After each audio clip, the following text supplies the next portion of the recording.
AITA for refusing to leave my children with my former mill, my ex-wife now F30 and I now am 31 divorced in 2021, and while it was cordial and uncontested at the time, the co-parenting idea we envisioned never really took off. I say that as we have very little communication and no path to discuss our children's wants and needs. In May of 2019 her sister, Bill and 3 kids moved into our suite due to financial hardships. At the end of 2022, her sister's family moved out and her mother, father, and teenage brother moved in a sort of 1-1 switch. So now my former mill is living in her basement suite. Part of our divorce decree agreement is that we both pay half of childcare costs to her mother for after-school care, $40 a week for watching the children until we get off work. Jumping forward now, our divorce decree also states that visitation pickup and drop-off will occur at an agreed location. Given the dynamic, we felt her house was a good middle ground. We live 15 minutes apart. I work 5 minutes away from her house. I pick up the kids on my visitation days, and I also drop them off as well. I may occasionally request she pick them up for legitimate reasons,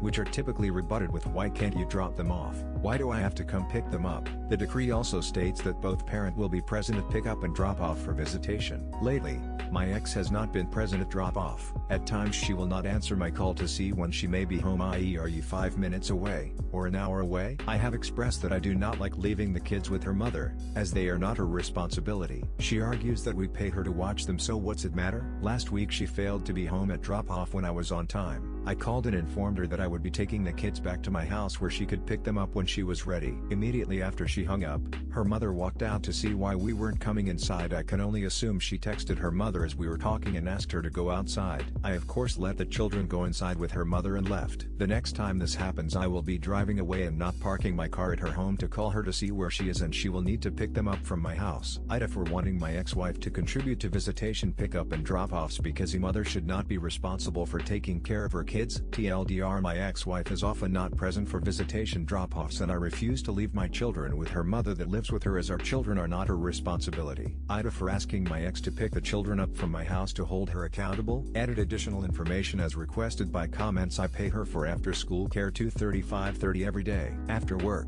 the children should be in our care, not her mother's. That is my opinion. So yes, we pay for her to care for the children when we cannot be present ourselves. The problem I'm having is that children regularly express that their mother does not come home before they go to bed and that she has come home in the early morning hours, waking them up as she gets into bed. They explain that they don't like going to bed without her as they feel unsafe and scared. The affect it's having on the kids has driven me to a point to have to find a way to have her abide by the agreement as best I can by taking the kids back to my home when she is not present at drop-off.